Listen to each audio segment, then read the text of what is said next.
Okay, is that it, Wayne? Yeah. Okay, perfect.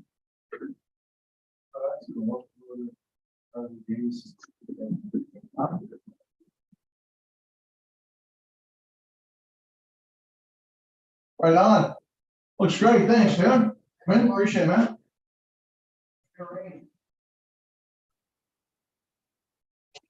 Oh, that looks a lot better, right? Yeah. Yeah, that's so much softer, kind of light. Looks good, eh? Yeah. You'll sleep better tonight. Okay.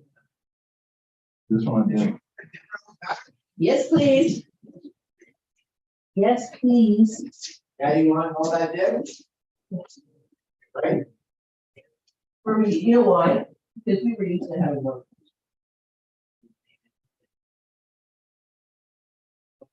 I love being able to put this one.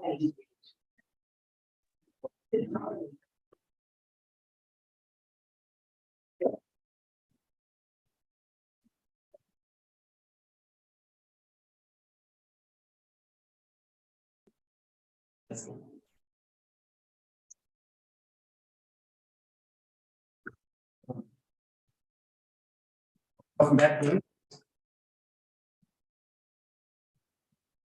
Welcome back, Glenn. So call the meeting to order. And I'd like to respectfully acknowledge that we are meeting the traditional land of the First Nations that are inhabited by Indigenous people from the beginning. Particularly acknowledge the history and the Anishinaabe Nation, the people of the Fires on the Ojibwe, Ottawa, the Potawatomi Nation, and further give thanks to the Chippewa, the Saugeen, Chippewa, the Naywar, known collectively as the Saugeen and Ojibwe Nation, traditional keepers of this land. We recognize and deeply appreciate the historic connection to these areas, as well as contributors of the Métis, Inuit, and other indigenous peoples, the ancestors shared lands and waters. May we know respect each other and live in peace and friendship. Big watch. At this time, I'd like to take a minute of silence to Sergeant Terry Miller, process like the line.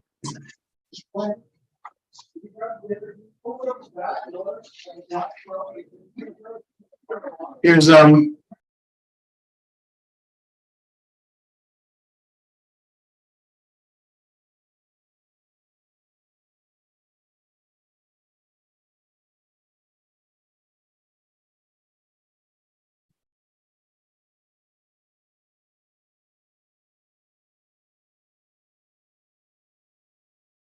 Thank you. Prior to today's meeting, the board met in closed session to review and discuss matters that in their opinion fell under section 35, section 4 of the Services Act and as for the Unisam Police Services bylaw.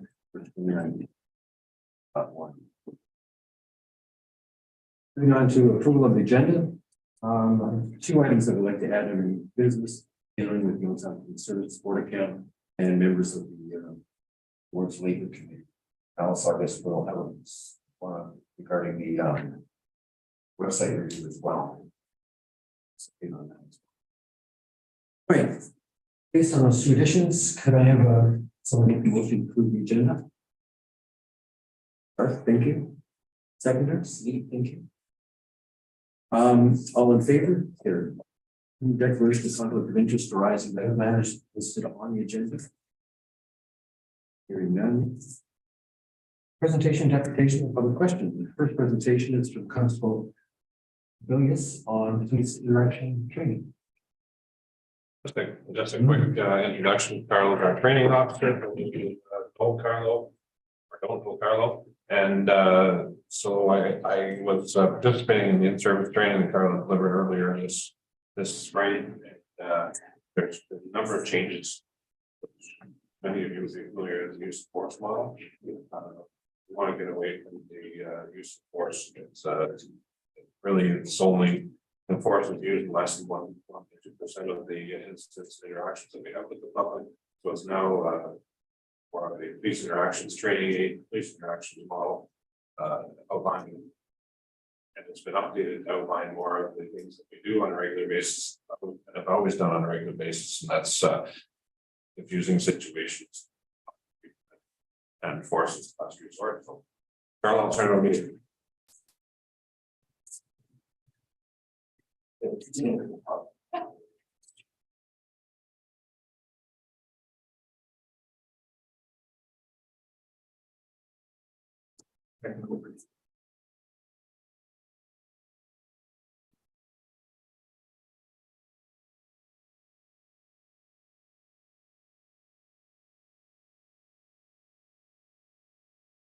So, let's see, Brian G. So, as Chief said, I'm the training officer here, and as such, I'm the primary use support instructor, both in firearms and defensive tactics.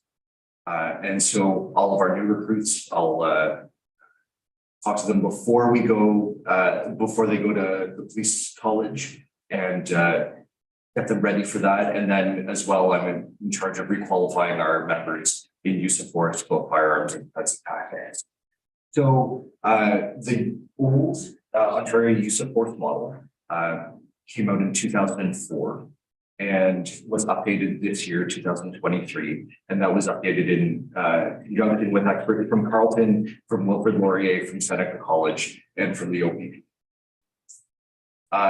This is the current Ontario Public Police Interactions Visual Training Aid, and this is used to train recruits in appropriate uses of force and in helping them develop judgment that is appropriate for a police officer in dealing with the public. The name, while it's a handful, better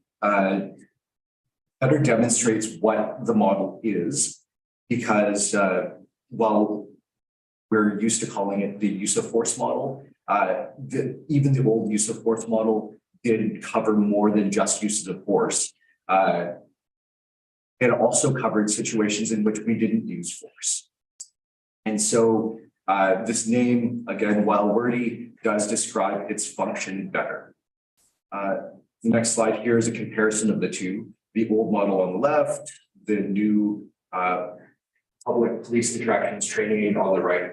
And you'll see that a lot, for the most part, this is not a reimagining, not a reinvention of the wheel, but a refinement. So when we look at the changes, we see that while assess, plan, and act in response to the situation has always been core to how we deal with things, right? We always look at what we have, what is the subject displaying, what are the dangers around, what are my abilities, what are the perceived abilities of the subject, and what needs to be done. This is still core, but it's been pulled out, and emphasis has been placed on conflict prevention and de-escalation. And I do want to emphasize that we, as a police service, and I've only worked here, I can only speak about the OSPSB Police Service, but de-escalation and conflict prevention, in my experience, has always been very important to the officers that I work with. No one that I work with wants to get in fights. We know that we can get hurt. We know that the subject can get hurt, and no one I work with wants either of those to happen. That being said, we do use force from time to time in order to accomplish our goals and in the administration of justice. The guiding principles have been added to the public police interactions training aid, and these are just the core functions of police. The prevention and protection of life, public and officer safety, because the public can't be safe unless officers are also safe. Conflict prevention and de-escalation, and a relational approach. And this is, again, nothing different. These are all things that have always been core to policing. Other changes are a lot of wording. So tactical considerations and perception have been changed to officer considerations and strategic considerations. Again, nothing changed, but the way we teach it is a little bit different. Officer considerations are how big am I? How skilled am I in using force if necessary? How good am I at talking to a person? What sort of rapport am I able to develop with this person based on my mood today and perhaps my previous interactions with that person? Strategic considerations are things like, are there barriers between the subject and me that will give me more time to react and thus reduce my the immediacy of the need to use force? What sort of de-escalation training and tactics have I learned and can I deploy here?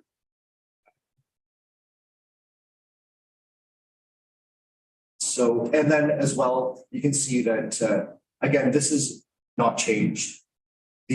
Around the outside of the model or of the training aid, they've added this conflict prevention and de-escalation circle. And our goal is to move someone from being assaultive or resistant to being cooperative. That may or may not happen, but it is certainly our goal.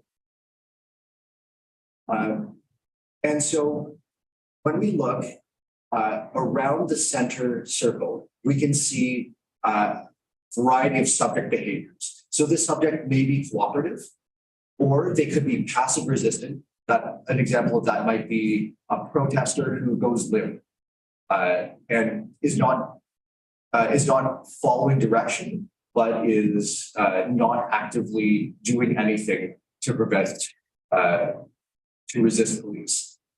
Someone who is active resistant may be when they're trying to get handcuffed, tensing their muscles or holding their arms underneath them to prevent themselves from being handcuffed. Someone who's assaultive is perhaps standing with their hands raised in a fight stance or applying force to an officer.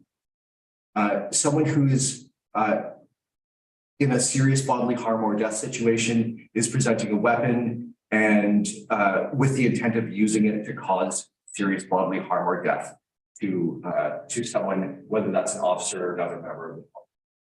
Now, in response to these situations, officers have a variety of means. If a subject is cooperative, really the only response that an officer would have is to use verbal communication, right? If someone is following directions, I will continue to give them directions and resolve the situation that way. If someone is passive resistant, again, I will use verbal or nonverbal communication. Maybe they're just not moving along from an area where they're supposed to be moved along from, and I'll encourage them to leave. And often the presence of a police officer and the encouragement of a police officer, and then the talking about the consequences for not following directions will often resolve a situation. Sometimes a subject will be active resistant, so actively using force to prevent an officer from to resist an officer's direction. And in that situation, non-force options may still be appropriate.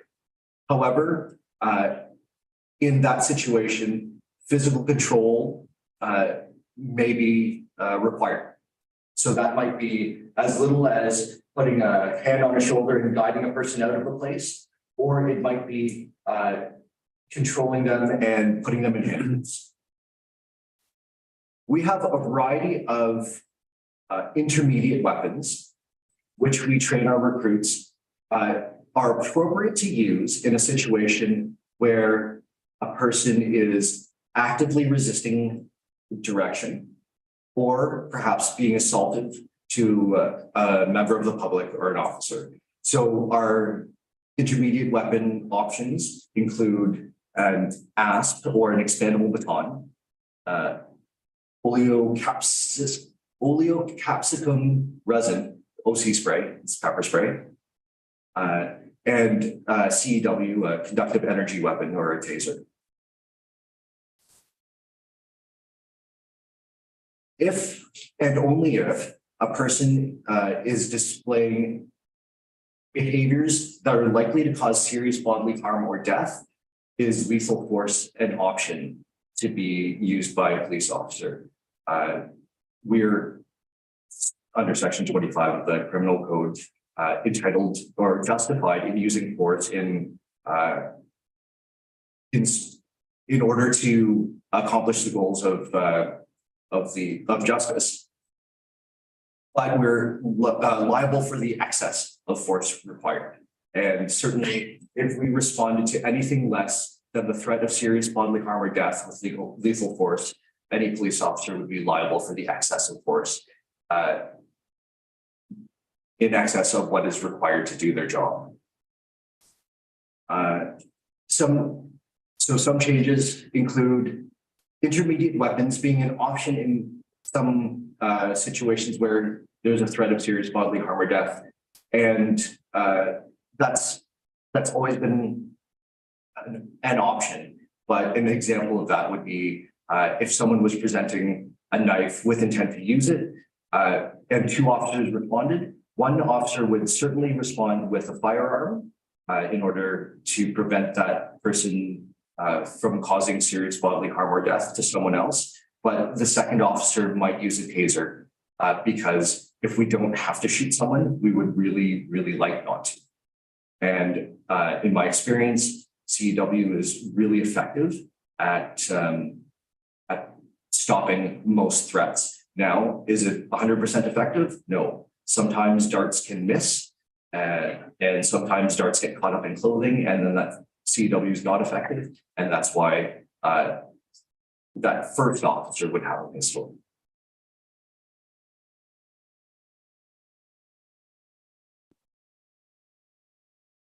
Also, another minor change is the moving of serious bodily harm and death from around the 11:30 position on the wheel to around 10 o'clock. And that's in order to remove or de-emphasize the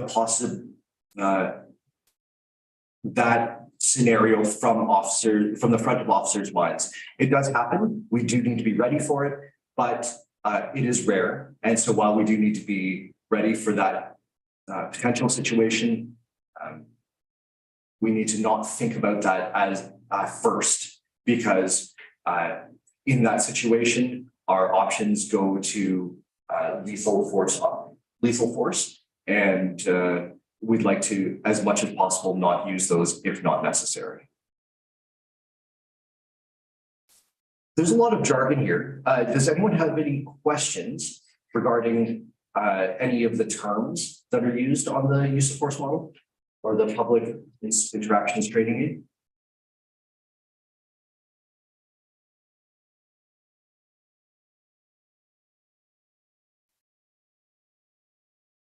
Right. Well, thank you very much, Paul. And if you have any questions, feel free to email me and I'll answer them as soon as I can. Thank you very much. Thanks, guys.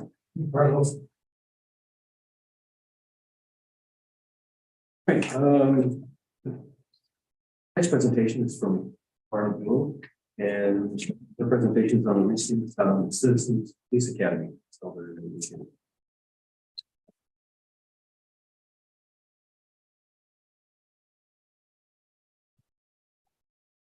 Morning, Chair and members of the board. Pleasure today of going through this presentation on a really good news item. But first, I would like to recognize that this is certainly a team effort from a whole bunch of people here at the Police Service. Most importantly, there was a core group that really was instrumental in putting this all together. Inspector Dave Bishop kind of took the lead, Special Constable Jason Cranny, as well as Amy Gadler, the executive assistant. So really those three were the core forces behind making the inaugural Citizens Police Academy happen. So today I'm just going to briefly go through an overview of the course. We did run an evaluation feedback survey participants after, so I'll show you some of the results from that and the next steps and the plans ahead. So let me see if I can get this working here. So it's noted in the report, this was getting a Citizens Police Academy started was a goal in the previous business plan or the operations plan. It was delayed because of COVID. So this one, although it did happen at the beginning of 2023, it was kind of an objective of the previous plan. Applications began to be received in November and December of 2022. We received 24 of them, which was perfect because we had planned for about a maximum of 24 participants due to the size of the room here. So that was perfect. No one had to be turned away that was interested in joining. So these are just some visuals from the media release and the pamphlet that was prepared.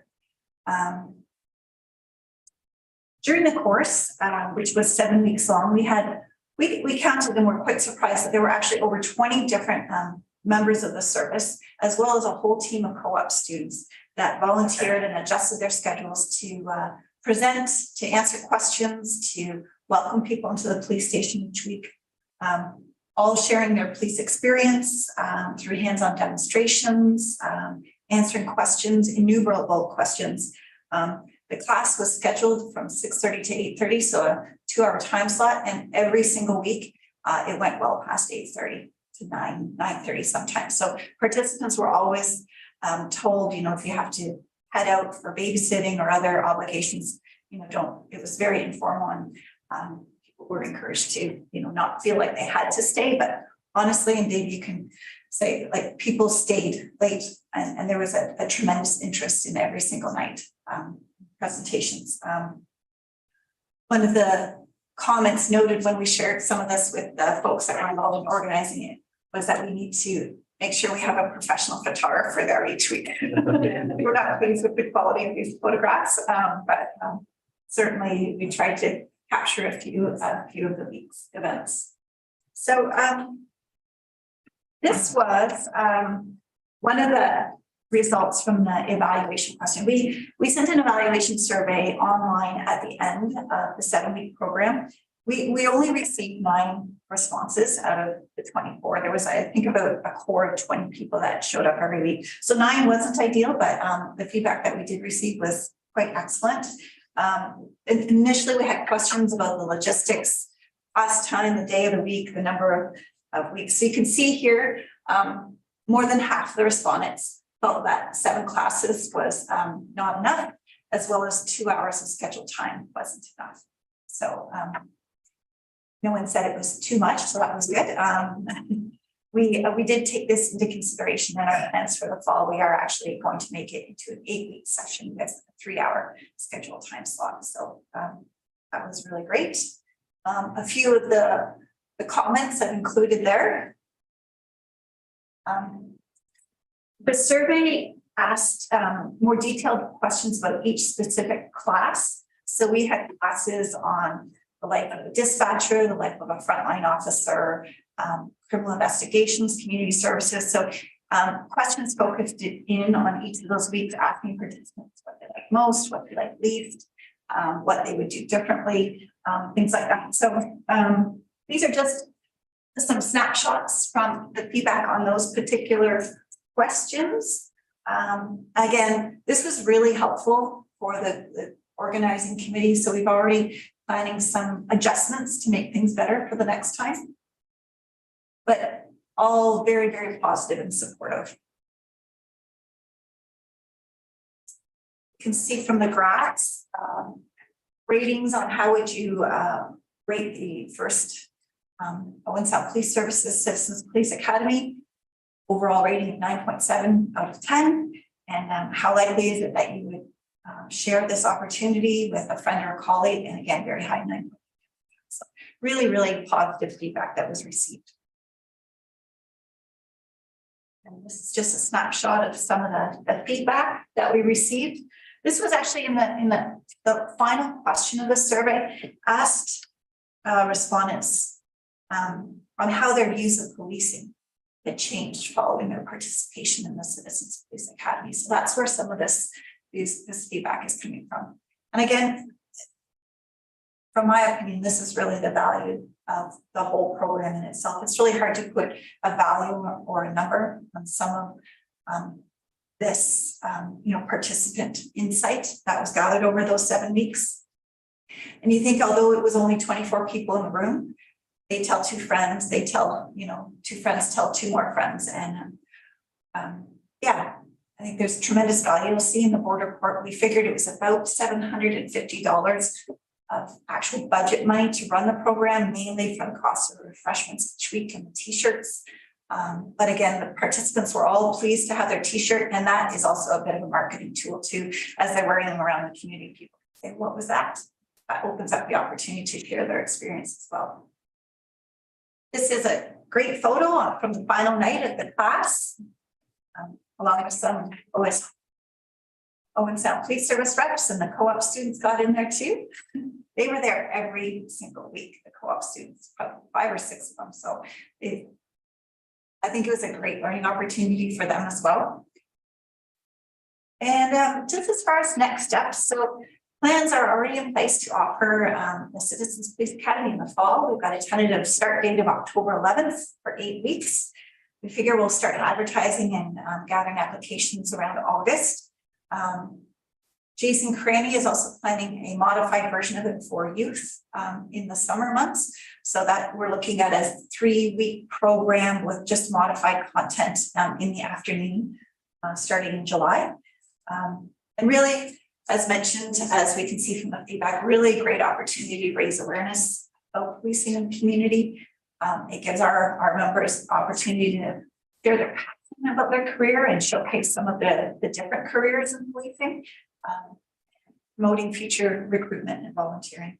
And again, that really ties into some of the overarching priorities of the operations plan of sustainability in our members. A really great way to promote the service as a whole and plan for the long-term future ahead. So welcome any questions if there are any, but we had a number of applicants actually out of that class photo as well. And actually one of them in there is new specials starting shortly. That it was doing exactly what it was planned to do, because I remember almost every night the one girl would come in and she'd talk about all the arguments she was having at work because she went to work the next day. Do you know that police did that? I was telling you she was going on. She's out there doing exactly what we expect, going to work and telling everybody what went on the night before. And I know Amy's already next class. We haven't even announced the date, so we put anything out to see about potential for applications. Just from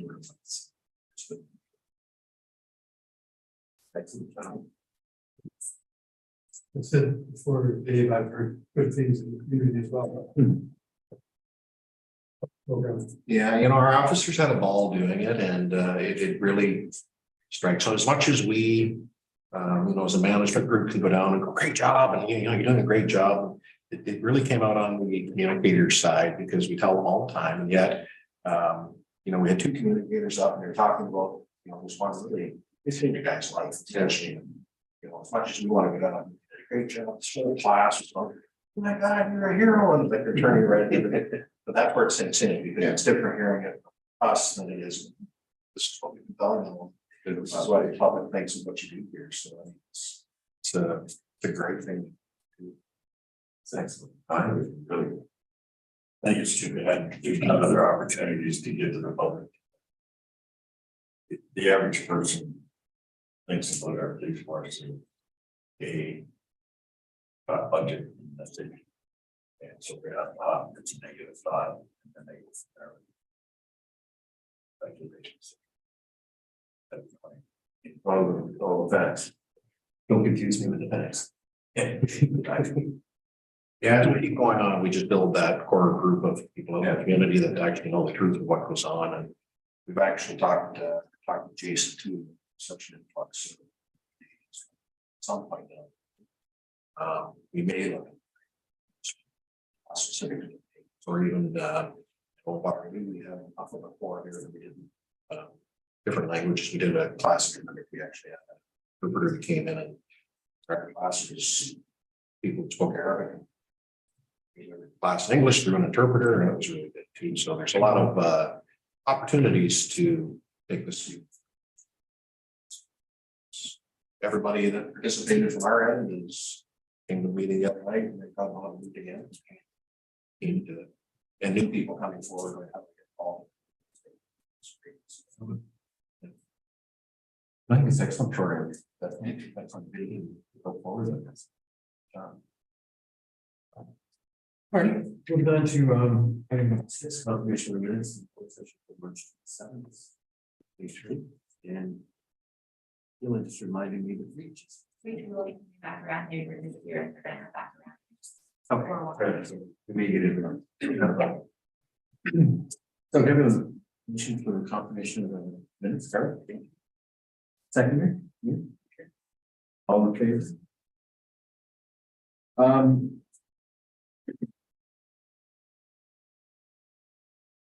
The business arising out of the public session minutes. So in the minutes, I noticed a couple of items that are policies we drafted dealing with full or partial refund of tax and plate fees. And this item, as I understand, is still working. Progress. Back to you. I also noticed that the operations plan has been finalized and it was going to be uploaded to the website. And it's actually there when you asked the other day, it's not the most user friendly to locate it. Okay. But it has, It's been there. Okay, good stuff. So way doing. Okay, gotcha. As well as the communities. Oh, excellent. we're working on it. That's accessibility. That's something you should look at, Brian. Community survey results, through the last January, December, that's really tells us true.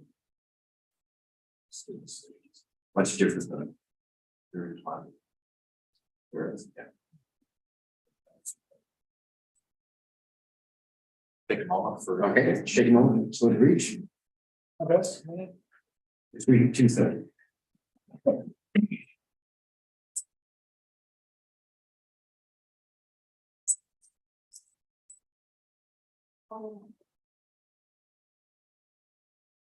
Matthew? Hi, you want to show them what we have?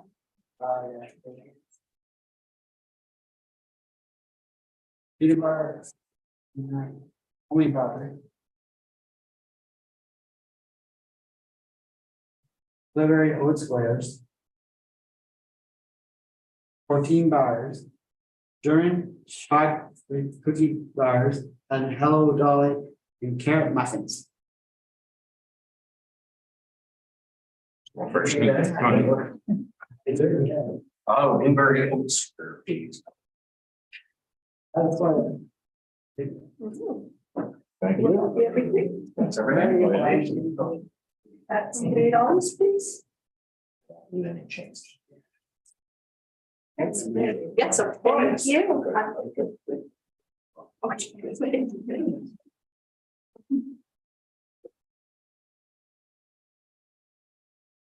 I will do a $100.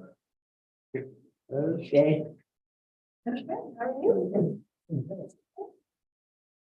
You keeping your hair up? Yeah. I'll have that. I'll wait again. I have one. That's it.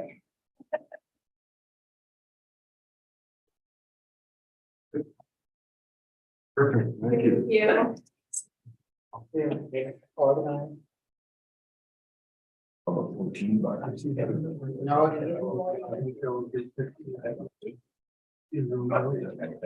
For the, solid, Thank you.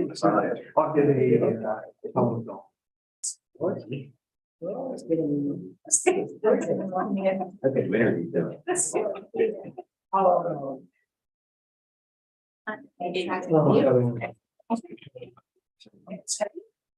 Where they go to school every day. I gotta know that.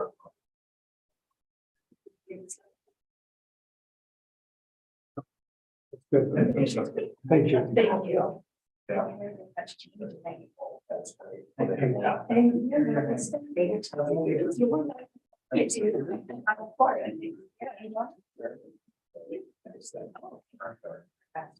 Oh, you're. You're going to achieve. That's right. Oh, like perfect. Is that everything? That is. It's $3. You don't have to give option. Thank you. I'll be the killer. There you go. That's right. And so, give me a shot. Thanks. That's what Oh, thank you. So, 15 times. But I just give you. Is there one more? Yes. Yeah. I'm not. Okay. Perfect.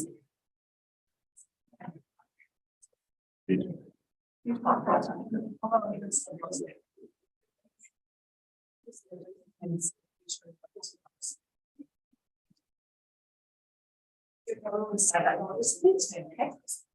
We went around.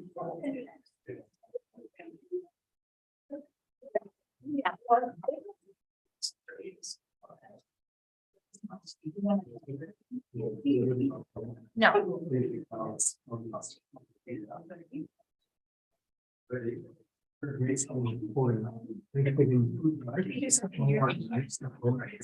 I'm sorry.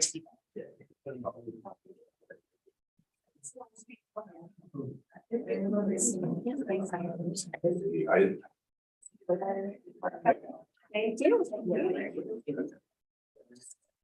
Well, I created the training. Thanks, guys. Next week. Thank you. Thank you, everyone. Have a nice day. Have a good one.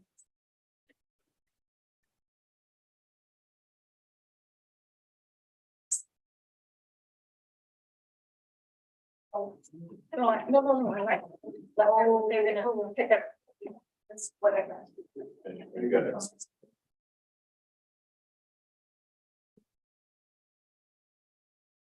Great. Back to business. So we talked about, also implement this at the time was arranged for the city for March, present the results of the public survey. So earlier this year, and I'm just Wondering if we had a chance to do that, we're going to provide specific copies of the reports to the city council. So June 2nd, the joint training, the joint day here at the station. Yeah. So I'm not sure if everybody knows that, but we want to do some training with me. So scheduled for, we decided we both it here, so everybody comes to the city here on June 2nd. Doing a tour during lunch. We're probably gonna do a bit of a working lunch and demonstration. We'll have some of the results of the committee survey on a PowerPoint flashing through those prior to one presentation. That's copies of the operation. Take results, the public availability results. One more show them where it is on the website. Okay, great. There's also a request from Crime Stoppers for funding. And the motion was that the police services would approve a contribution of $2,500 to Crime Stoppers for the 2023 fiscal year. And that in order to fund 2024, we would ask them that they provide us a list of contributors and the amounts they received in 2023. I spoke to Ryan Reed, and basically he said not a problem at all. Municipalities need both bodies and state funds to do that. This couldn't do any private donation. It's because of privacy rules. I guess should I contact the federal finance coordinator or you will? Then write a check. Okay.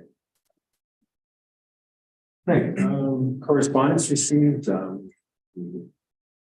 Picture Magazine, Crime Stoppers, Also, the Crime Stoppers Triggers Coordination Report, January, March. there's a letter from Ryan Teschner, the new Inspector General of Policing for Ontario. There's a letter from Bill Montgomery regarding the third rental issue that's been going on with City Hall. And also there's a letter from Sound Police Service to implement into 911 to gain upgrades. And there's also an email received or a letter received with compliments for Sergeant Josh. Passion be showed for the individual experience stress. Right, moving on to Chairman's report, and I guess we'll put my other hat on because this is a report from the Ontario Association of Police Services Board Zoom meeting was attended on May 10th. As reported earlier, the OSPB has hired 2 new employees. One is an engagement training officer, the other is a development training officer.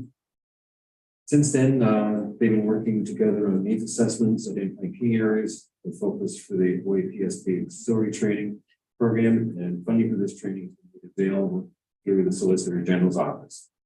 The ministry is continuing to work on mandatory training modules. It's expected that mandatory initial training will be about 3 hours of online learning, and completion of the training will be required before a board member participate in a board meeting.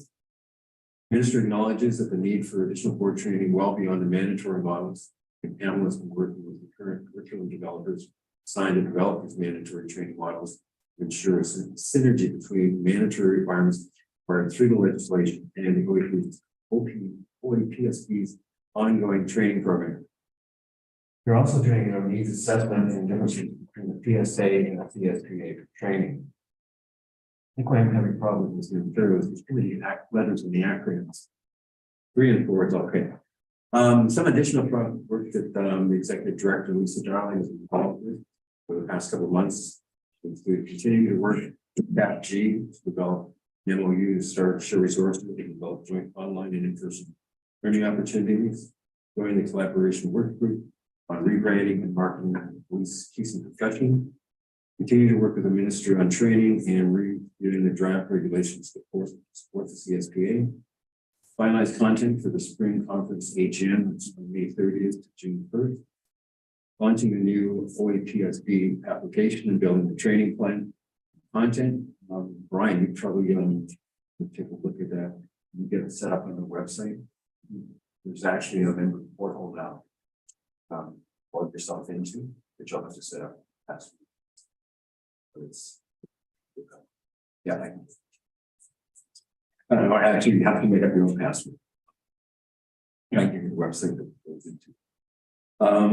Also, they're working on a Section 31 salary review across the province to get the Section 31 board members receiving remuneration on that. Also, they're working on board evaluation and monitoring performance audit. You know, section on that at this the AGM and the May. Also developing a media training kit saying what not to say, dealing with the media.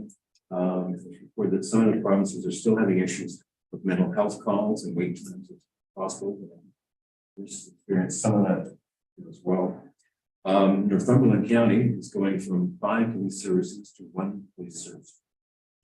That's just because there's an amalgamation. Patrick Weaver, the chair of the OSPSB, was nominated to sit on the CAPG's board. And last time I had was last Wednesday, I acted as scrutineer for the virtual election directors for OPP boards representing zones 2 and 3 and zones 4, 5, and 6.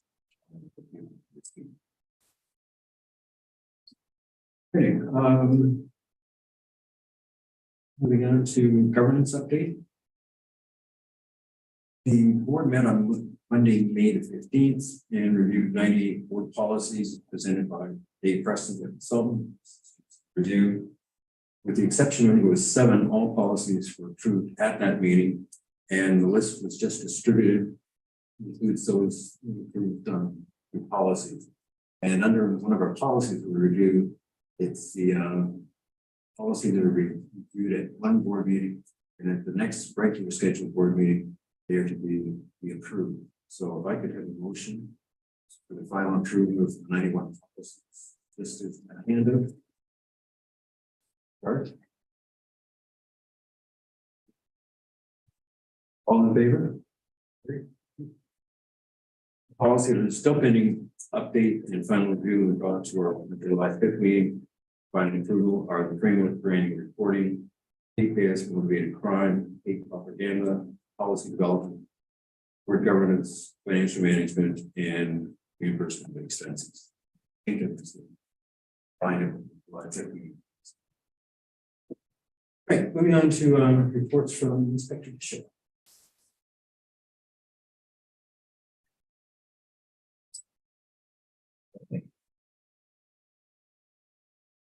All right, so we're starting off with our March report for criminal investigations and drug enforcement. I like this actual assault that came in that took on these for investigators, just because it was illegal. A number of victims basically dated back between 2016 and 2020. So a 18-year-old man was charged with that. So he also assisted the OPP with a search warrant related to drugs. Westside residents, 5 people arrested, charged with various drug offenses. He had a sudden death, 23-year-old female, Westside apartment building, with a drug overdose. Break and enter, if you'll recall the death. Sorry. Broken into back at the end of March. Number of cash and number of checks taken from that. Which back in March, we actually had an arrest taken into custody trying to cash one of those checks, but actually working. You probably see a lot of work happening with the result. Dealing with that, some others happened just outside. Quite a bit of training went on. March and April typically are block training weeks for all of the officers. So we actually had in March 2 more deaths, which seemed to be actually brought our 23 numbers up to 5. Concerning when we had 6. Before that, we had 14. We bought that to 8 this result.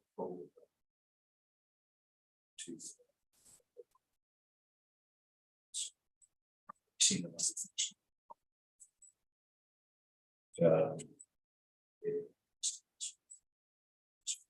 Mostly with them.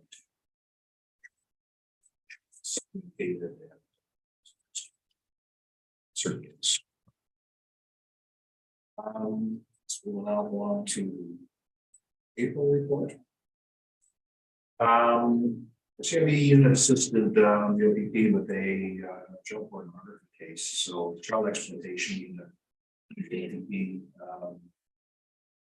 without going into a lot of details, but they do investigations all over the province, and a lot of them get prompted by alerts that they get from ISPs or some where the child porn is coming from and being traded, and they'll eventually do the search warrants back to where the computers are, where the ISPs are. And in this case, it was one that was in our area. So device is seized for digital forensic analysis. Investigations ongoing. They often take months after those seizures to go through because there's often terabytes worth of data that all has to be. We had a weapons call April 11th. Basically, 22-year-old selling and brandished a firearm.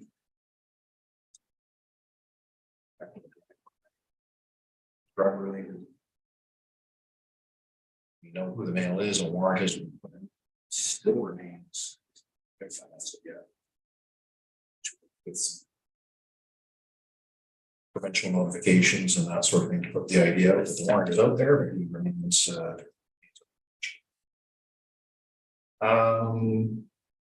Recovered a stolen vehicle that had been used in numerous property crimes here in the city. 43-year-old Hamilton man charged with offenses. The next one was the one I was talking about, the relation to master feeds. So recovered stolen property. He did a search warrant. Residents in 1700 block of 9th Avenue East. With respect to the break-in enter which occurred April 24th at the restaurant, basically at Highway 6 and 10. Also had to deal with the master feeds. Stolen property from other break-in enters. Covered 35-year-old male, 31-year-old female.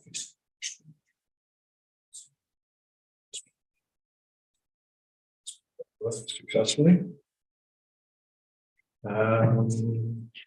Again, we have a lot of training through the month. This piece, which is good. So we're at 5. Questions? Yeah, any drugs? It's that number, for grade groups. It's usually like 16 to 20 years and higher than that. So what I say when we report, all I'm reporting on is what we know about. If you were to somebody overdosed in your house and you loaded them into the car and brought them off to the hospital and they died in the hospital, we don't find out. It's the ones that we become dead. We may not.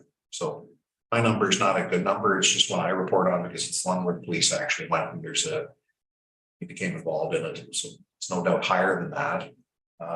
Public health keeps track of that data, but even for them, some of it's very historic. Some of it, it's a moving target because toxicology often takes months. So there's a suspicious death, but it doesn't get confirmed until several months when the cause of death comes back in. So I don't have that figure. I can ask public health for what their going rate is, but we trend with the rest of the province typically. So when we see a spike here, it's not just one thing. It's the same spikes. COVID created a big overdose spike. Sure, some PhD candidate will do a big study on it at some point and find two reasons why. A lot of it was, I think, a lot of the harm reduction staff and public health all got put over to COVID tracking. Wasn't any, all that stuff basically took the backseat to COVID.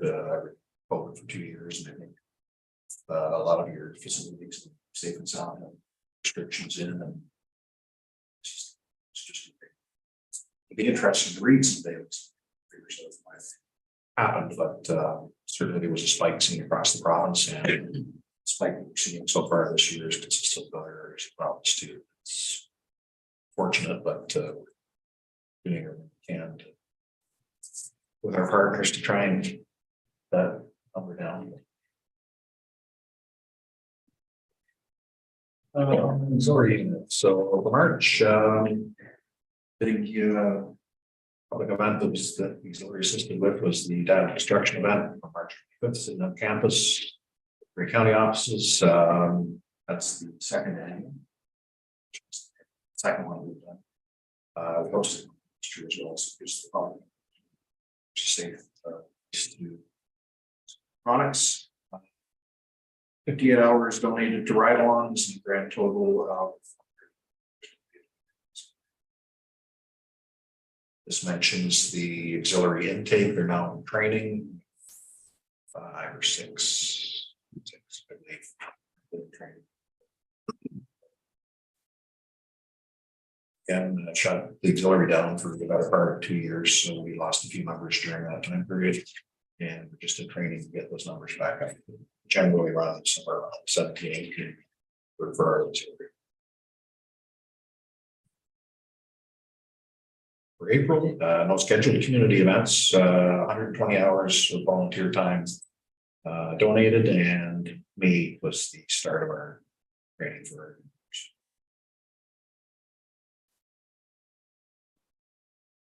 For the core unit, from March, 41 hours of foot patrol.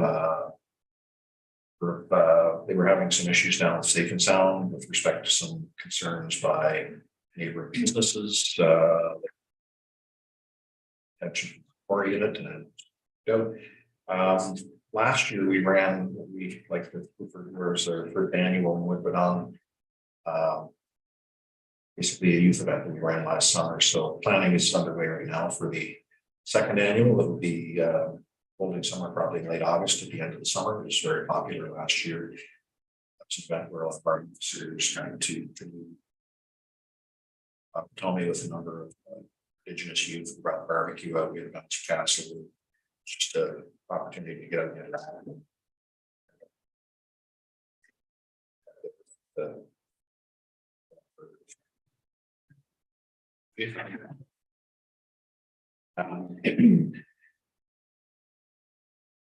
So, in March and April, again, with the service block training, the core often is diverted to some of the road officers that training to happen, so it's on. It's basically recording and training.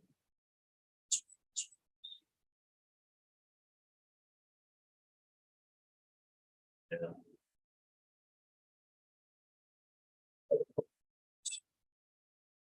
So for April, 32 hours of foot patrol, most of that is focused on the district. They did a presentation to BIA and Challenge meeting, Bayshore Community Center. Role interaction and given the warm weather coming in, starting to be working and health applications. They also assist, you'll see a fair bit with Gray County Housing, that in relationship with them. They are often just trying to reach a call.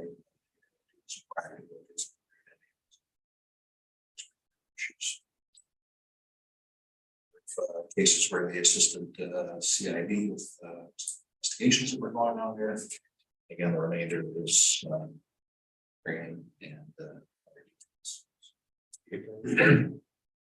questions.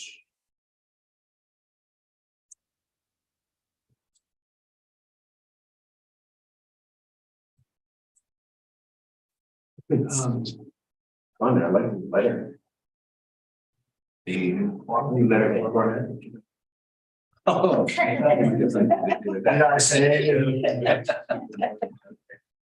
It's just the new format.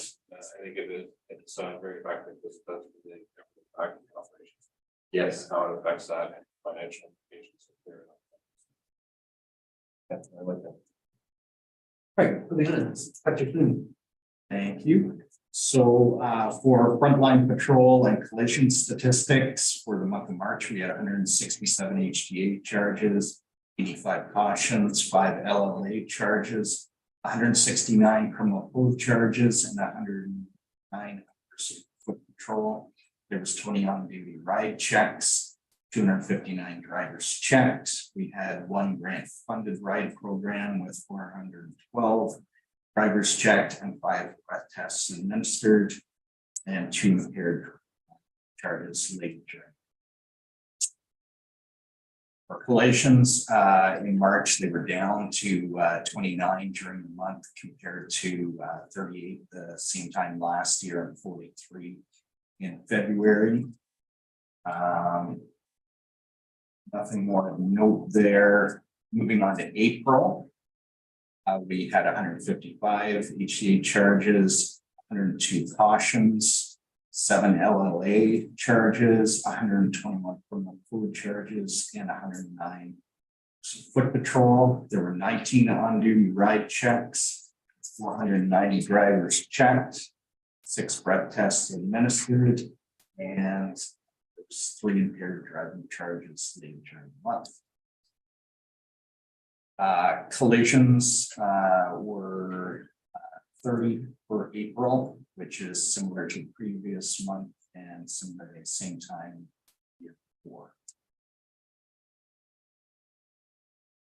And moving on to community services, Jason's been busy as usual. Just one comment. I think April. March, they went from 118 to 166, so that's like 40, so that's about 35% as well. So just to highlight that there are a number of charges in that on as far as officer demand and time takes a lot of work. You have to complete all the work, paperwork for court and everything else. So indication, and I think we'll be leaning that way as we go through some of the other presentations. The volume is forever increasing. So those criminal charges, did they result in actual duty? Or is this just something where they will be charged and let out on bail? Most of them are released at the time because they're just not being held. There are some that are held because there's grounds to hold them for public safety reasons. etc. But what we're finding is most of them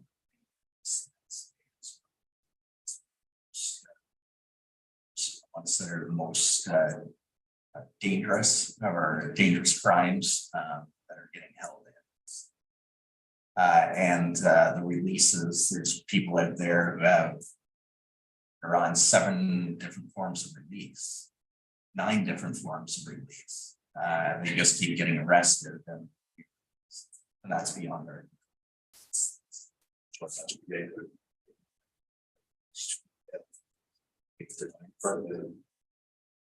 But that does contribute to the fact that there's another charge that's laid in another package that's done up, and it does contribute to the increased workload and the number of charges.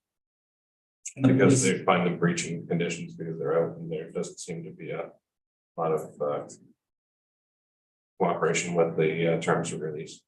Yeah, it's frustrating because the officers are releasing them on a form of release with conditions to abide by, and they're not abiding by the conditions, and they get rearrested again and released on more conditions that they're not going to abide by. So it's on and on. So is the JP involved in any of these?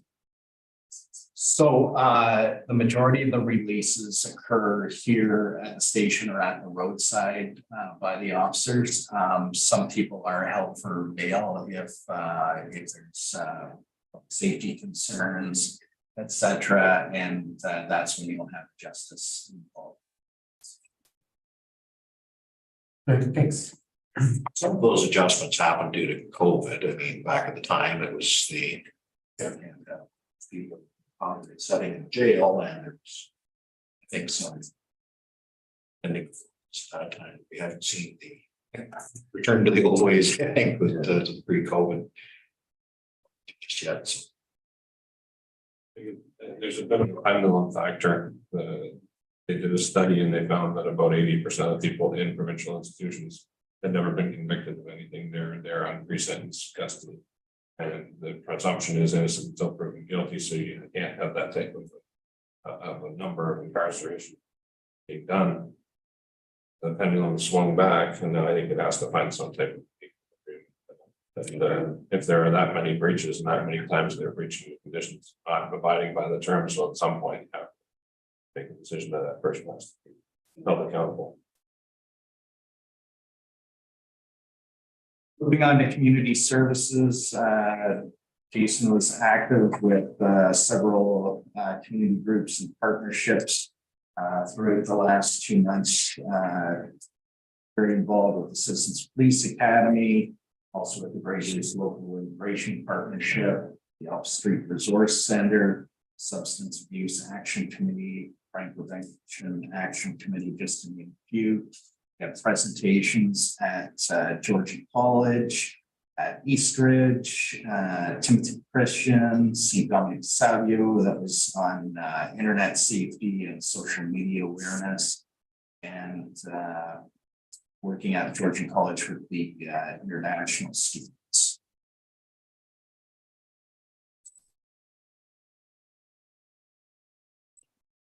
See some of the photos that were included.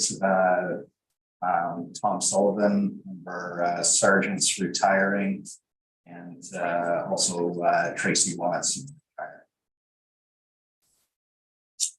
Moving on to lost hours in training.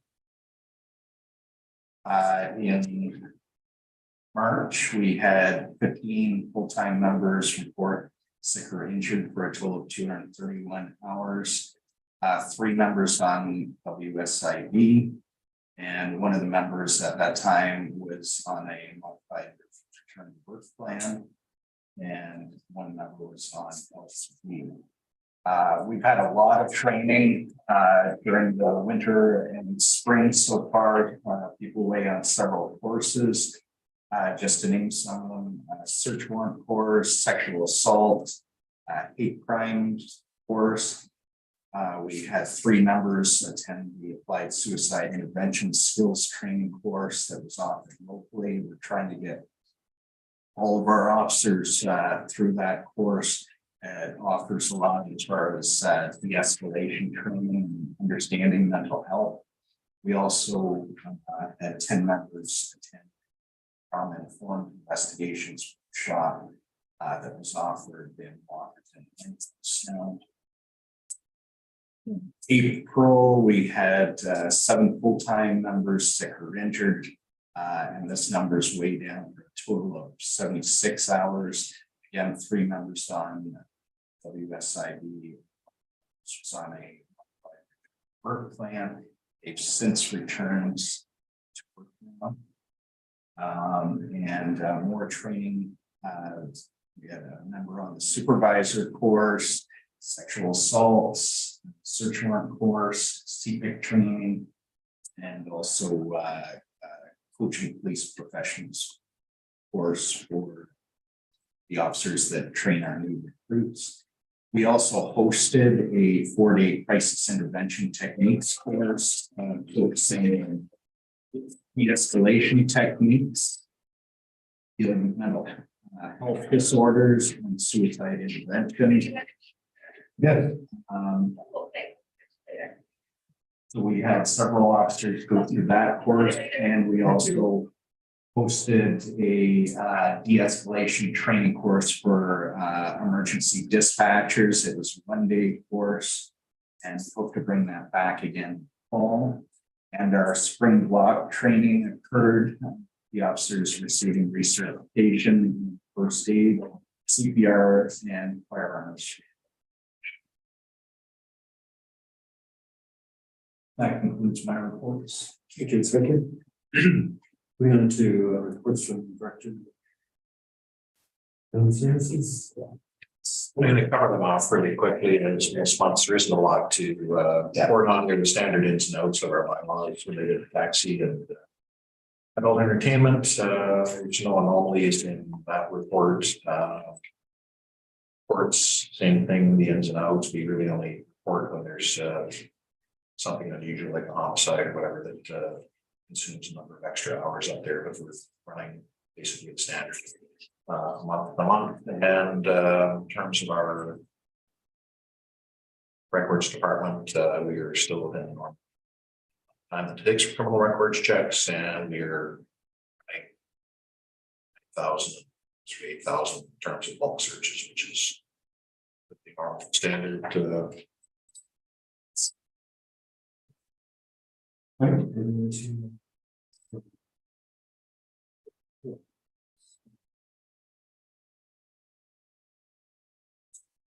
But I think it's the partners.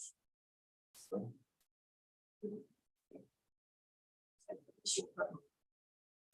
Oh, yeah, sure. Okay.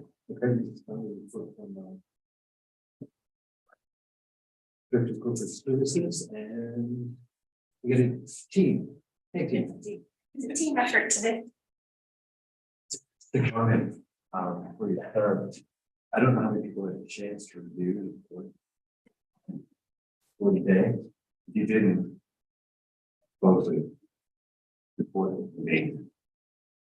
But Are getting really good at putting all my thoughts together. Okay.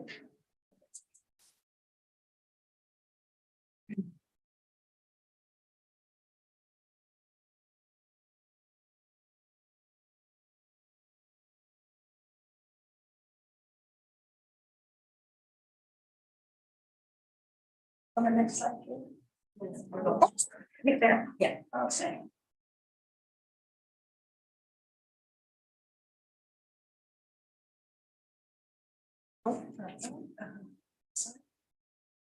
There we go, okay. So as you can tell, I don't do this very often, and there's a reason for it. I'm gonna refer to my notes a lot, because if I don't, I will get off topic and I'll be here all day. So the Owensound Emergency Communication Center, we dispatch for 6 police services and 44 fire departments. The population in total with all of those services is about 307,000 people. The blue areas are the police services. So Owensound is here. Sunning Shores, West Gray, it looks massive, but it's all rural area. And then Port Hope and Coburg. Now, Port Hope and Fort Worth have a combined population of 4,500 or 45,000, sorry. So they're a rather large service together. And then the yellow areas are hosted NG 911 solutions. So that's 6 police and fire services. Gananoque, Smith Falls, Gananoque is just police. Smith Falls is police and fire, and then Brockville is police and fire as well as, and the furthest east is Hawkesbury. Hawkesbury Fire joined just last month, I think, just let go. So, and then the fire services are all the lovely pink areas with Huron County at the end of 2022 and Perth County joining at beginning of 2022. So we're now at 44 fire departments across Grey, Bruce, Huron, and Perth County. It's quite a large area. We're also the PSAP, primary answering point for Bruce County and Grey County, and then secondary for Huron County and Perth County. So for Huron and Perth, their 911 calls are answered Northern 911 or OPP, and then transferred here for the fire calls. So right now for human resources, we have a complement of 8 full-time communicators, and we should have a complement of 17 part-time communicators. Right now we're down to 9, and we're working on replacing that complement. We have 2 switchboard operators, and the switchboard operators run Monday to Friday from 10 till 6. So they assist with call volume during that time. We're using one of those switchboard operator positions as a training position. So all new hires will start in there and then move into dispatch once they've mastered the art of call booking. In April, we have held 17 interviews for part-time employment. And we also had 1 resignation of a full-time member. And we have 8 positions in the communication center for part-time that we're trying to fill. It's an ever evolving and changing situation in the call center.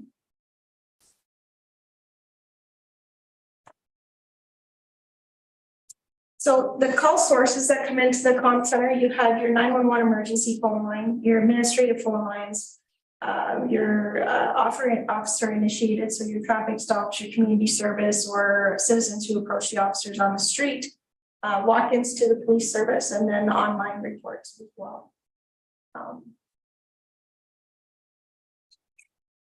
So in 2022, 1,411 911 calls in total. That's an average of 193 per day. Your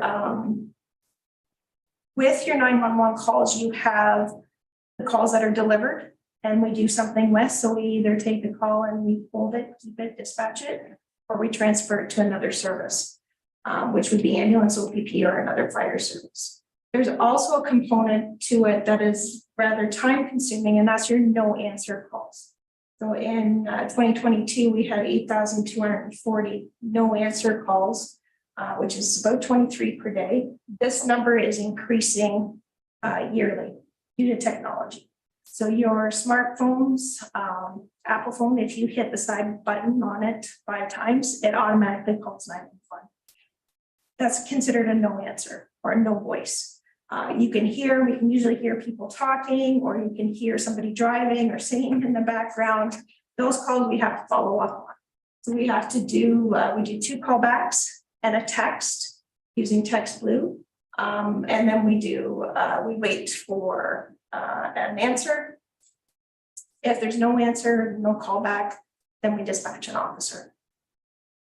So that's adding to their workload as well. The difficulty with this right now is the 911 calls are delivered to a tower location. That's your address of the call. And you get a meter or a kilometer radius anywhere in between that, 22,000 meters of where that person might be. So sometimes we get lucky and they've called from their home and the tower is situated very close by. So we can, we obtain subscriber information and can attend the address. a lot of the times, we still don't know where the caller is until they call back. So dispatch calls from the 911s, there's 17,175, so about 47 calls a day are kept. And then 44,996 are $123 or $123 per day are transferred to OPP ambulance or another fire department that we do not dispatch. Part of what we asked today, I don't know if you can go back here, that means slide. We were trying to dig into the data a little bit more to really explain the scope and the breadth of the comm center down there. I know we often have zoomed in just on Owen Sound Police Service, but we really wanted the board to have an understanding of what is actually going down, what's happening, and the scope of the communicators. And even I'm personally amazed when I see those, the volume of no answer calls and transfer calls. It's important, as Suzanne had mentioned, that it looks like they're just taken away from the communicators, but there's a whole lot of workload that goes on there. Just to follow up on one of the no answer calls, or even a call that gets transferred to a secondary PSAP center, which we actually don't dispatch for. But I've learned that our communicators will stay on the line until there's confirmation that is answered on the other end of the phone. And if that other communication center is busy, sometimes there's quite a delay. And even if I'm correct in understanding, sometimes our communicators, depending on the situation, will understand there's a significant element of risk, and they'll actually stay on the line and help and work with the other center as well. So when you narrow down the numbers, it gets smaller and smaller and smaller, but all along the way, there's a tremendous amount of workload and responsibility to the folks down there in the communication center. The staffing crisis that we're experiencing here in Owen Sound is actually being experienced across the board with most PSAPs. And I'm not even going to say all of Ontario, it's across the board to Canada and to the US as well. It takes a very long time to train staff, and a lot either don't successfully complete the training or decide that they don't like night shifts or 12-hour shifts. It's not compatible with their lifestyle. So we're finding that our transfer times are increasing more and more every day. As we get into the summer, they'll be extended even longer. Yesterday alone, our 911 transfer times were they're about 8 to 10 minutes long. That ties up one of our communicators until they answer on the other line, and we have a voice connection between the caller and the operator. If that caller drops off, then we have to relay the information to the OPP or to ambulance based on the location and the conversation that we had or overheard while we were on the line with them.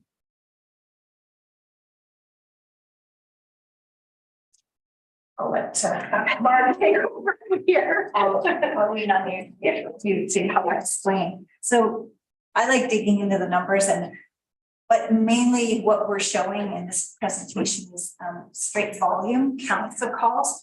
But what we're hoping to do is kind of evolve this monthly report so that we'll get into a whole bunch of additional information, relevant performance metrics like response times, average service times for calls and things like that. So this month we're just starting mainly with volume. So this graph goes back to 2018, about 5 years ago, just to show you historically some of the change in volume. And keep in mind, this is just the calls coming in on the 911 emergency line. You could see from this graph, it's actually a great way to look at the past month volume too, and how that's compared to the previous month and the previous year.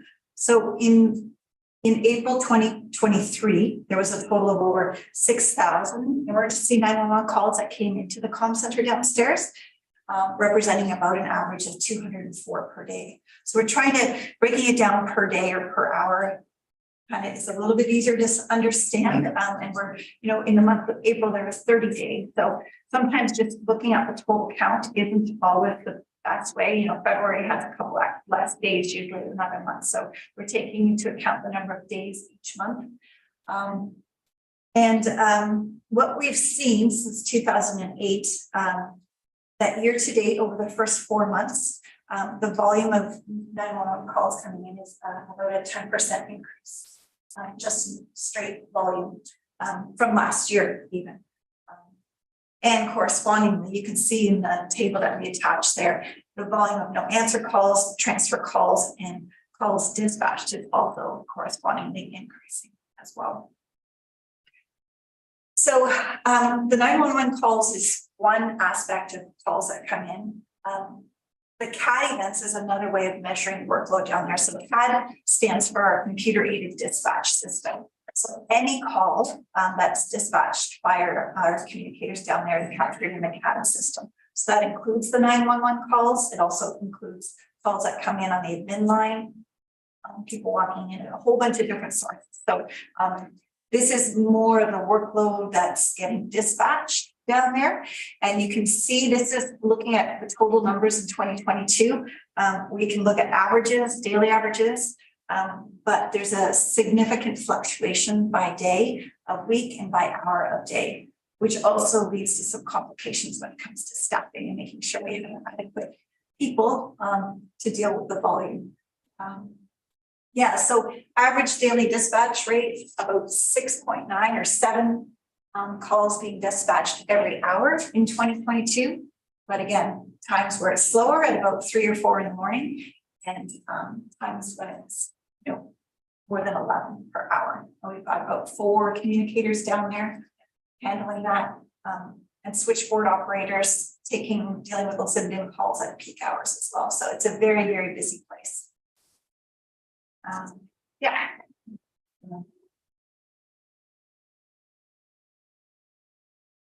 Yeah, and just for comparison, in 2018, there where we're at average in 22 about 6.9. In 2018, it was down closer to 6.3. Just the growth. There's been considerable growth over the last 5 years. Okay. So I'm hitting up with all these numbers. Okay, yeah, thanks. So this was just to get a picture of where the volume is coming from down in our comm center. So this is all the events that were dispatched by our communicators. You can see that the 6 police services make up about 90% of the volume of dispatched calls. Owen Sound, almost 30% of that. And the next largest police service is Saugeen Shores, followed by Cobourg, Port Hope, Hanover, and West Grey. All of the fire agencies combined account for about 8%. But I don't know if you want to add that. It's very different, the dispatching per fire.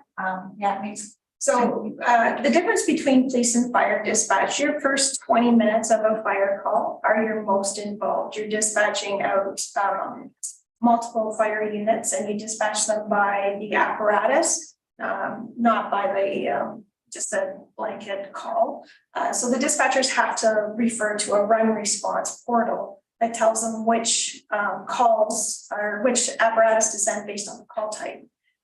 So they have to figure out the apparatus, and then they have for all of our services except for Owen Sound are volunteer. So they have anywhere from 5 to 25 people talking on the radio at once, telling them that they're arrived at the home, and then they'll say pump 2, part 2.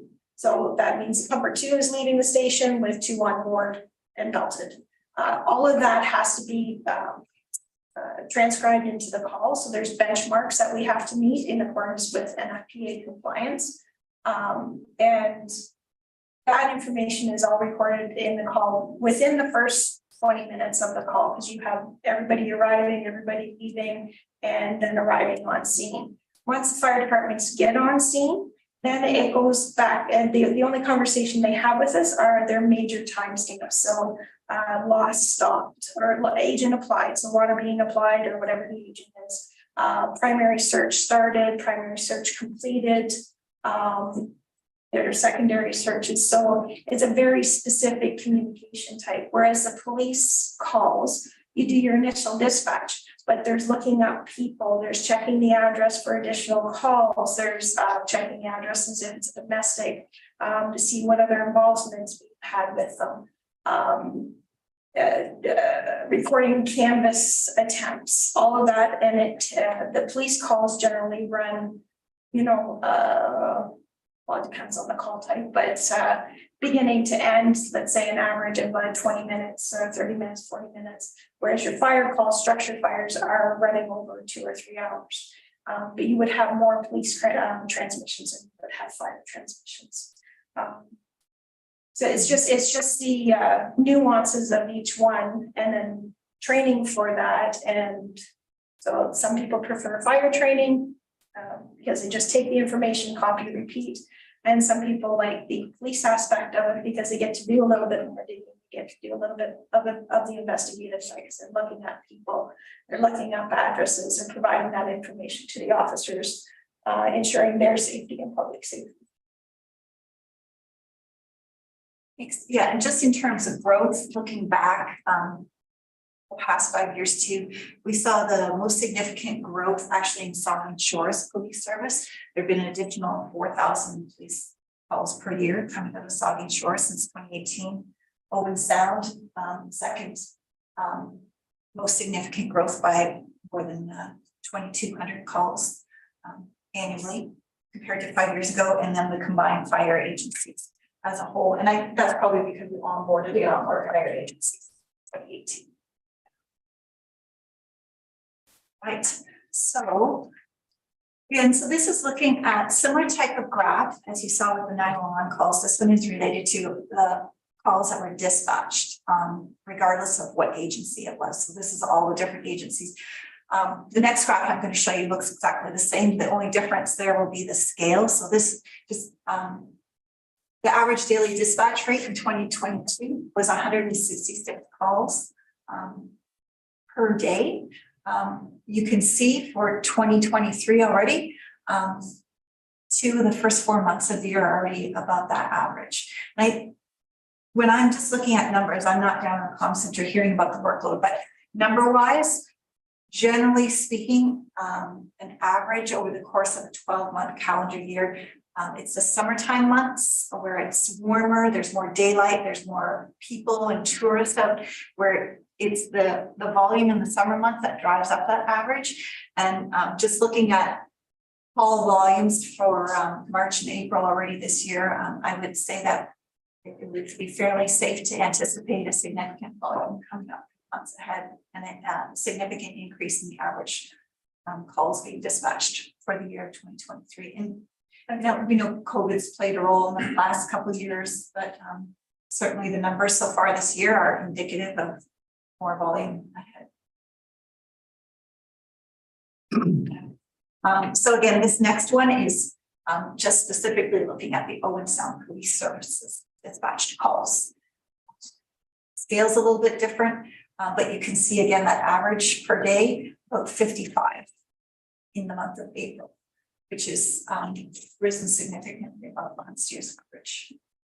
And that goes back to what Jeff and the chief reported about the increased number of criminal charges as well. I can tell you from the reports when I first started in 2019, the number of incidents every 24 hours was significant. We are averaging 48, but that's the average. Some days are a lot busier, some days aren't as busy, but there were days with 30, 40. As you can see, the 2019 bars are quite a bit lower there. The average was probably 30. The day shift and night shift are pretty much equal now, whereas before you get the officers would get that break at night, do up the reports, do up their briefs, whereas now they're running about the same day and night. So it's been great working with Suzanne and digging into some of the numbers. We hope to evolve this monthly report on the comm center. There's so many metrics that can be tapped into. We're just trying to figure out what is the most valuable, what is feasible to do on a regular basis. The 911 emergency phone line has a lot of metrics that can be captured. We're looking at trying to incorporate NEMA standards into that. So one of the most recent NENA standards that's changed is that every 911 call has to be answered 90% of the time within 15 seconds. They've increased that from 10 to 15 in the last year. So that's one of the standards we're looking at. Right now, we're hitting that. Last year, we hit that 99.9%. So all the calls in Greenbush County are being answered within that metric every day, every hour. So a few of the other standards that they report on are dispatch to arrive or dispatch to, answer to dispatch. So we'd like to incorporate that as well, so you have an idea of wait times and stuff like that. Also, right now, there really is no way of measuring how many calls are coming in on the admin line, how many get handled internally versus how many get transferred over or are actually priority one calls that could technically come in. The service is undergoing a transition to a new phone line, which is foundational to the NG 911 implementation. With that new phone line, we expect that we'll have a lot more access to stats from that. And we'll continue to be looking at those CAT events, response times to different priority calls, as Suzanne mentioned, looking at different call types and average service times for the different call types. 2023 is going to be a really significant year. The phone line, the migration to NG 911, and hopefully, a move to a much bigger renovated facility to the comm center too. So anyway, lots more to come. This was just kind of a taste, and we hope to get some more key information to you on a regular basis. Excellent. Any questions for you? For Suzanne. You put all my thoughts together. Yes, excellent. Thank you very much. Thanks. Thank you. Really cool. Moving into this one. I'll do all look after direction bill. So there was an awful lot of time spent with throughout the park. Some trips down to the east, it's on the map, Smiths Fall, Rockville. I met with Hawkesbury in the Smiths Falls area just to avoid driving. There's an awful lot of work done with that. There's some NG 911 testing at our alternate site, Bell Canada, up the works department. That is now ready to go. They all but live. Yeah, schedule some training with our dispatchers on the NG 911. So that will be one of the first. It probably is the first site area. And a lot of work with the budget planning, grant applications, and working with those other partners to look after their invoicing. Things like that. It was a busy month, 2 months.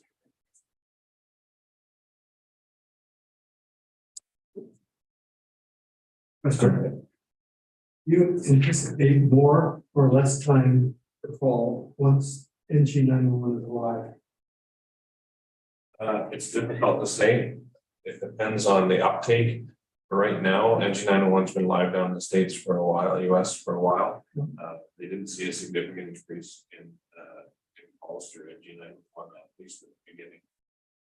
And it comes down to the fact that when things get real and you have an emergency, you don't necessarily want to text to 911 and then sit there and wait, which you perceive to be minutes when it could be a matter of seconds for somebody to text you back. You want to know that somebody's answered that call. There may be situations and times when it's important you could text, but generally they're finding that somebody wants to talk to somebody and make sure they've answered the phone on the other end.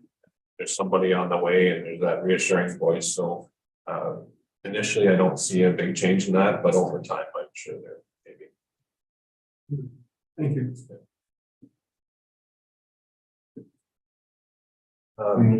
So and then IT for month of April, some work with Slugging Shores ALPR. We got another unit in our new vehicle to install. Some work with S-Grade for Office 365 and our DEMS pilot project is ready to go ahead for our digital evidence management solution. The IT side. On to number 16, financial report. So I don't have a detailed financial report for you yet. Our financial coordinator is digging out from about 7 months of work to try and get caught up. And the information that was inputted was all the expenses because they've been paid and kept the lights on. But none of the invoicing for revenue was there, so it really skewed the numbers. But when we look at the revenue and the numbers were outside of the courts, which is over budget, there was a $50,000 decrease in our grant from the province in court security as a result of lower costs during COVID that we realized. But outside of that, and we look at our revenue, anticipated revenue coming in at the end of the year, we're probably in the neighborhood of about 60. 112. Yes, easily. And there's some estimates going to end of the year that probably because of the outside trial that we here. Back. But I've been assured by our new financial coordinator, this town chair, that we'll have an update. You send in invoices that we're getting money back from doing that work. Great. Moving on to item number 17. Yeah, so from March, there was a lot of time spent on NG901 dispatch and IT. I was the financial coordinator for March, so there's a lot of time spent on that as well. Here and there, everywhere. So HR interviews. Other than that, there was 2 days with the small and mid-sized chiefs meeting in Peterborough. I took some time and they're mostly all regular things. The one event that I did go to was a boots on the ground info session that Saugus Shores Police hosted, and I wasn't familiar with boots on the ground, so I wanted to get a little bit of information. So I went over that evening and took part in that, and they offer some great opportunities for debriefing, and so we will probably be taking a good from hospital to service. Well, we continue to work with hospital protocol transition meeting and their wait times, and Jeff and I have met with the hospital.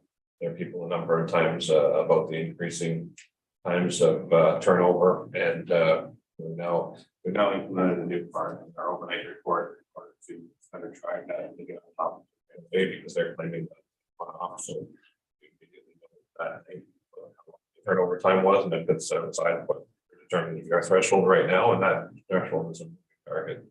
But as of right now, we determine it's outside the threshold. It's not possible to say this is the incident last night. Could you please see why there was such? We're on top of that more. In April, working with Rangers Child and Family Services, again, a lot of NG911 meetings. I took some time as well in April. Attended the OSPSB Labor Conference and Leadership Forum. Labor Conference was a good one, talking about a lot of legal trends and situations that we're up to see. And Leadership Forum talked a lot about recruiting and retention. So two things that were we're not unique, but everybody in the province is in the same situation, and we're all vying for those seats. Not the province that are interested in going into policing right now. So it was good. It was a good session. Let's vote it. Moving on to other items. Our website.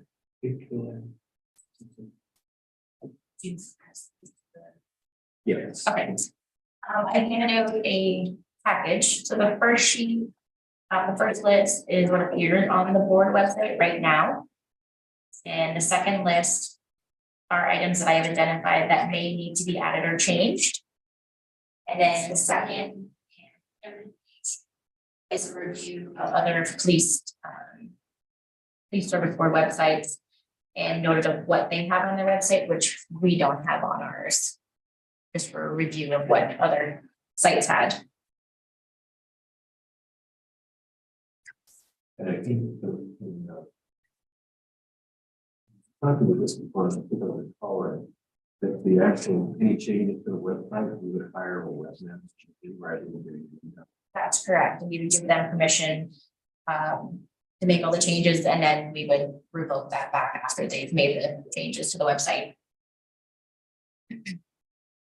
It's something we also need to do right now is, there was a committee, there were three, was struck to, review the website, and with Jill's departure, we short one committee. So if anyone would like to volunteer for that, view of the website. Right, I think we need to, especially with the new CSBA coming in, there are some certain requirements that have to do, questions for transparency and. But I think a venue for the public to view what police are really doing, opposed to press reports. I think you more of a, use it as a communication tool as to what we're doing.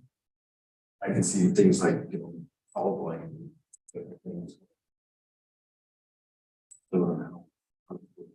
So it's actually put it in the file, like putting Jason's.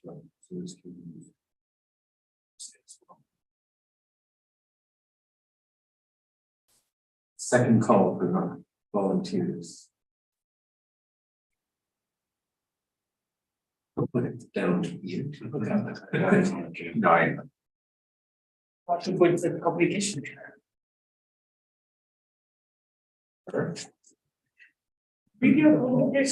Yeah, now the thing is, it's a committee of two. You'll get what you get. So more bright minds that are looking at. Maybe we'll let people think about that. Happy to take your calls back, say yes. All right, next steps is I guess we'll handle ahead with it. Yes. Well, I don't want to have anything in July. See where we're at. You're not ending the public meeting just yet, or you're not just, okay. I've got a 12 o'clock appointment that I've got to run out to. Okay, this meeting was that late. I was going to comment on that question that came up in the close, so you just tell me when you want. Okay, let's do that. Okay. There's a question in closed about what we can consider in a closed meeting, and contacted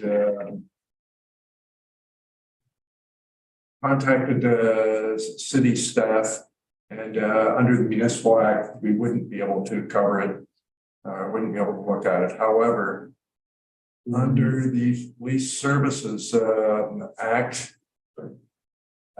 section 44, it says what may be in closed session, what may not be. Security of property of the board, so it's not that one. Personal matters about an identifiable individual, it's not that one. Proposed pending acquisition of land, so that's actually purchase and sale in the public market, so it's not that one. Labor relations, not that one. Litigation, not that one. Advice that would be inadmissible in a court under privilege, so it's not that one. Information explicitly supplied in confidence to the board by Canada, province, or Crown agency. Not there. Trade secret, scientific, technical, commercial, financial, labor relations information supplied in confidence, so it wouldn't be under that one. Position plan, procedure, criteria, anything with regard to negotiations with labor. So as I'm looking through this under the Police Act, we would not be able to stay closed to discuss and pass that motion based on what. Yeah, we didn't, we would not pass the motion. It's just wording of the motion. Yeah, correct. We want to take a look at section 35, board chair of the PSA. Yes. So yeah, I don't think we can make the motion that you want to make, or that we would love to make it close the past meeting. Yeah, no, I totally agree with that. With the amount. Yeah, well, that's the other issue that, because it puts us forward in a tense situation where we talk about the amount that we were tendering. Oh, I agree fully. You do not have coverage under the act to do that, make that decision. What? Well, I'm not talking, none, it's been open. We're open right now. Correct. And what my issue is. Do we have to disclose the amount or do we Yeah. have? It has to be a dollar and cent figure? Sure, yes. Oh, guess what? The question is, do we have to do it at all? The chief's got an idea of costs that we're thinking of. Yes, why do we have to have any kind of, we ask for tenders, we get the tenders, and we have to make a decision on it anyway. Once we have the numbers. Why can't we just ask for a tender? You don't have to. I think in that purchasing line, you need to have it. That. I Okay, you're thinking. I'm just asking. I don't want to get your thinking, but. Wait, just to bring you up to speed on this item, talking about doing some renovations to the dispatch area. And the city needs a budget. In order to send out the tender. Our issue is that once we put that budget out there, you can bet that the tender is going to come in at least or higher.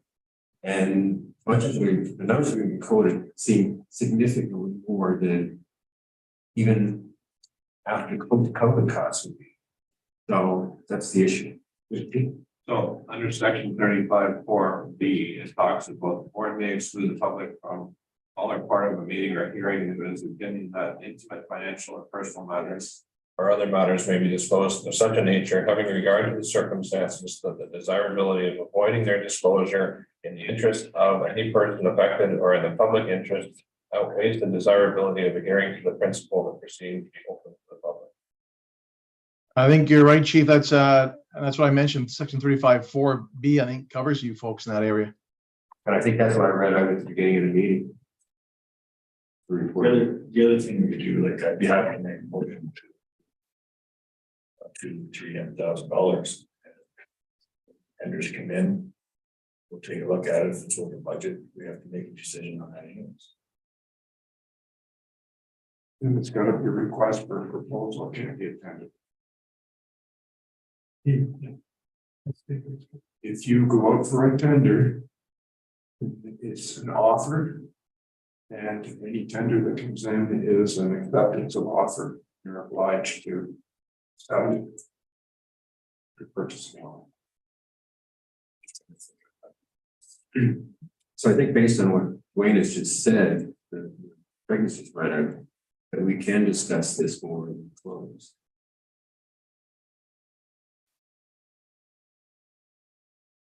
Section 35.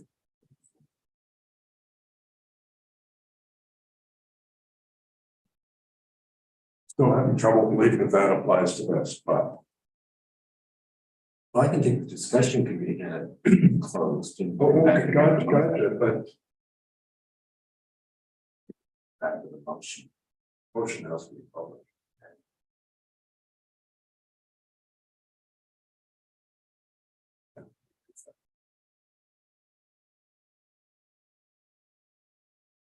All right, so we can go back to the closed. Wait. You have something else? No, just finish up with open here. We are just doing that. We get around so we could have the option. Yeah, good, thank you. Moving on to, sorry, Kayla, website? Okay. Oh, okay. Charity of choice, Triton, who does a, Blueberry Records Chest, reached out to Bell Mass about directing proceeds from record to charity organization towards choice. And once we let them know, the overall office and see the documentation amount, providing tax receipt. Does anybody suggest where they is that money? I'd do it by motion. And it would be directed to the through the Owens Sound Hospital Foundation. Eric can help me with the exact wording of what that is. And I think it's Wellness and Treatment Center. I think it's that's what they're calling it. It's the old baby school. It's the Bayview School, but and I did go in and look and I've lost it there now, but I did go out and look and under the foundation, there's a section there that easy to find. And second for this. All in favor? I have a couple more items that we should continue the meeting. The Old Sound Police Board account, this relates to the motion made at our last meeting regarding updating the sign authorities at the bank. In that motion, we just identified titles. And Craig said we can need to By means of ordinance for the banks. so what we'll do is I'll just positions that we know to I'll add names to it and do it that way. So could I was mover to do it that way? First. And secondly? You?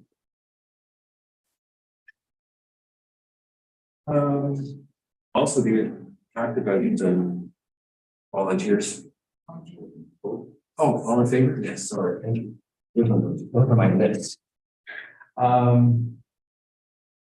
talked about earlier about volunteers for the website committee.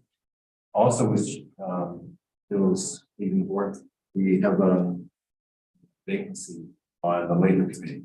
Labor committee is required under the starting.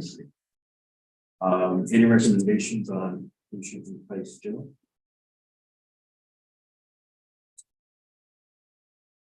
This will not for this year, but it will be next year. So right now it's just it's MOUs, but it's understanding. So then that will be. Anyone would like to sit on that committee?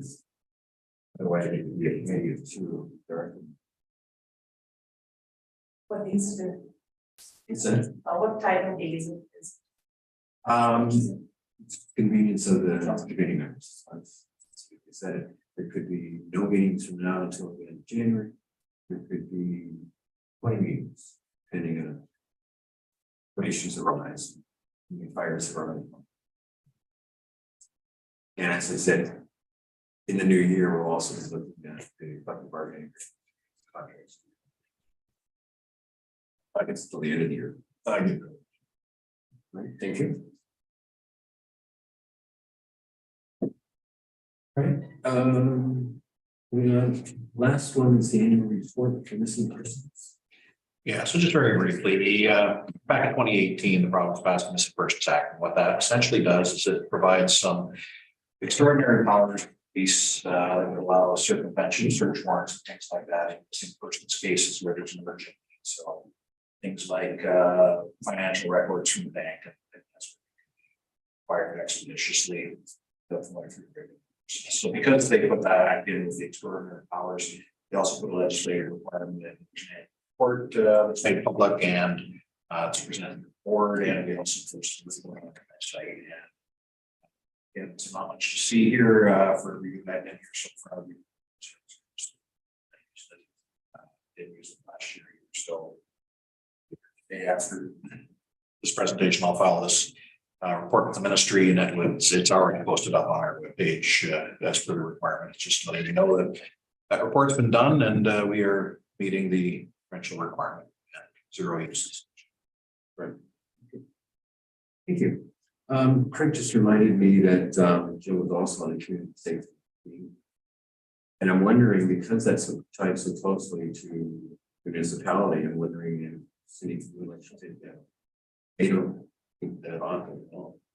It's 4 times a year. So it should name to that. Right. That being said, completed all the items on the agenda. Turning the meeting at 11:50. Oh, that's 11:53 items. Sorry. Right. All right, thank you, Dwayne. Have a good day.